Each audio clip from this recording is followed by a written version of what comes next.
Anga folbe ala jabaga bela jele ni watina biye tenendoe juin kalo klem gwani wolonvla aw bisimila kunafoni cɛman kɛnɛ kan bi an ka kuma bɛna tali kɛ mun na o de ye k'a fɔ ko farafina ye tungaranke caman olu kɔni ye kasara dɔw kɔni sɔrɔ Maroc ale ni Espagne olu kɔni furancɛla la o sababuya la a yɛrɛla k'a fɔ ko sifin kɔni caman olu bɔnɛla u ni na o hukumu kɔnɔna la an bɛna an balimakɛ Elbechir Cham ɲininka ale ka a da don nin ko kisa la dɔɔni ka ɲɛfɔ an ɲɛna Cham ne ko i bɛ kibaruya dɔw kalama ni hakilina ninnu na kosɛbɛ an bɛ i fo ka an filɛbaga bɛɛ lajɛlen fo nin waati in na i n'a fɔ i y'a fɔ cogo min na Maroc ani Espagne furancɛ la dugu dɔ bɛ yen nɔ u b'a fɔ ko Melilla nin ye yɔrɔ min i b'a ye k'a fɔ ko maa minnu tungaranke minnu b'a fɔ k'u bɛ taa ka taa hɛrɛ ɲini jamana yɛrɛ kan i n'a fɔ Espagne n'a ɲɔgɔnna ninnu olu caman bɛ nin sira in tɛmɛ nin sira in fɛ walasa ka taa u yɛrɛ sɔrɔ Espagne mara kɔnɔna la i b'a ye k'a fɔ ko o tali de senfɛ an ye kibaruya minnu sɔrɔ a bɛ taa fo migrant maa 2000 ɲɔgɔn bɔɲɔgɔnko la mais profité o yɔrɔ la maintenant ka a yɔrɔ danfara fɔ mɔgɔw ɲɛna parce que mɔgɔw b'a mɛn ko migrant u b'a mɛn ko immigrant fɛnɛ donc a danfara di mɔgɔw ma o de ye k'a fɔ ko immigrant ou bien immigré o ye mɔgɔ ye mɔgɔ min ni a sigilen bɛ dugu dɔ la de façon temporaire ka sɔrɔ yen nationalité t'a bolo bon migrant maintenant o ye mɔgɔ min bɛ ka taa vers l'immigration o de ye ka a tigi bɔra a fɛ yen nɔ nka a bɛ ka taa yɔrɔ min na a ma se yen nɔ fɔlɔ donc o ye migrant ye donc an bɛ mɔgɔ minnu ka situation na bi o de ye migrant ye minnu n'u bɔra u ka jamana kan k'a fɔ k'u bɛ taa jamana yɛrɛ kan ko ka taa baara ɲini a ka diya ka taa hɛrɛ ɲini o de senfɛ i b'a ye k'a fɔ k'u selen Mali la frontière de bɛ yen nɔ donc barrière bɛ yen nɔ minnu bɛ se ka tungarankew bali k'a fɔ k'u bɛ don Espagne kɔnɔna la i b'a ye k'a fɔ ko o de senfɛ maa caman bɛ yen nɔ olu nana ka na bɔnɛ u ni na d'abord an ye autorités n'o o ye Maroc autorités an y'olu ka kibaruya min sɔrɔ o de ye k'a fɔ ko maa 23 bɔɲɔgɔnko ko olu bɔnɛla u ni na ko ma sɔrɔ dɔwɛrɛ nɔfɛ k'u ye ɲɔgɔn digidigi minnu kɛ n'a bɛ fɔ o ma ko bousculade k'u ye ɲɔgɔn digidigi ko o kɔnɔna la maa dɔ caman ni tora la n'o ta fo maa 23 la o ye Maroc autorités yɛrɛ ye min fɔ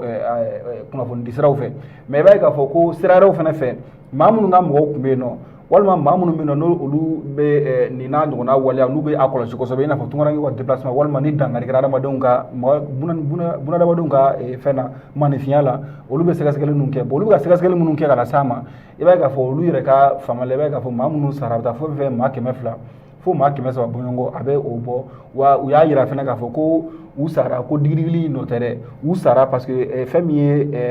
Maroc autorités ye n'o y'a finitigilakaw ye notamment a polisilakaw olu de ye usage disproportionné de la force n'o o ye lajabalikojugu bɔgɔlikojugu fanga jira kojugu ka ninnu kan migrant ninnu kan maintenant o de nana kɛ sababu ye ka su yɛrɛ caya kosɛbɛ parce que an yɛrɛ ye jaw ye an ye vidéo sɔrɔ vidéo yɛrɛ la i bɛ mɔgɔw tontonnen ɲɔgɔn kan u bɛ ka taa dɔw nɔfɛ ka na u fili tɔw kan u bɛ dɔw yɛrɛ bolo kɔrɔta an yɛrɛ ɲɛ b'a la fɛnɛ i bɛ polisiw yɛrɛ ye ka mɔgɔw ci fɛnɛ donc i b'a ye k'a fɔ ko o ja ninnu kɔni b'a jira k'a fɔ ko maaw caman sara digidigi nɔ tɛ nka dantɛmɛ wale fɛnɛ sen b'a la nin de kɛra Umu fɛn min ye Mali la n'o ye dugumisɛnnin ye n'o bɛ Maroc ani Espagne ni ɲɔgɔn cɛ an bɛ wagati min na i ko sisan est ce que kibaruyaw kɔni sɔrɔla minnu ye a yɛrɛ k'a fɔ n'o y'a sɔrɔ ni maliden dɔw tun b'a la walima ni farafin ninnu ni jamana kɛrɛnkɛrɛnnen minnu mɔgɔw tun don bon maliyɛn kelen de bɛ yen nɔ an y'o ka kibaruya sɔrɔ bon hali o maliyɛn kelen an bɛ se k'a fɔ ko o banala de o kibaruya min sɔrɔ o banala de mais an m'a mɛn fɔlɔ ko maliyɛn sara la fɔlɔ mais farafinna jamana minnu don o ye farafinna cɛncɛnfuga jamana ninnu ye ni y'a fɔ ma Afrique subsaharienne ninnu donc olu mɔgɔ de tun ka ca a la kosɛbɛ kosɛbɛ yɛrɛ nka min ye maaw dabali ban nin ko in na i b'a ye k'a fɔ ko jusqu'à présent an bɛ bi la an bɛ ka kuma nin waati in na sisan i b'a ye k'a fɔ ko fɛn min ye farafinna jɛrajɛkulu ye an ma olu dara kuma mɛn nin ko in na an b'a yira fana k'a fɔ ko nin tɛ a siɲɛ fɔlɔ ye nin n'a ɲɔgɔnnaw bɛ kɛ tuma caman peut-être que nin ni su cayara kojugu nin tuma bɛɛ nin n'a ɲɔgɔnna dantɛmɛ walew bɛ taa ka maaw sɛgɛrɛ maa minnu bɛ ka b'u ka jamana kɔnɔ k'a fɔ k'u bɛ taa hɛrɛ ɲini jamana yɛrɛ kan i b'a ye k'a fɔ ko a taa n ka segin na fɛn min ye farafinw ye minnu ye fari finnen don i b'a ye k'a fɔ ko olu bɛ tɔɲɔ sɔrɔ a kɔnɔna la kosɛbɛ kosɛbɛ donc Umu an bɛ se k'a fɔ ko nin waati sera niveau min na sisan a ka kan jamana ɲɛmɔgɔw notamment minnu ye farafinna jamana ɲɛmɔgɔw ye u ka se ka fara ɲɔgɔn kan ka se ka fu siri nin dan na parce que walidenw de bɛ ka bɔnɛ u ni na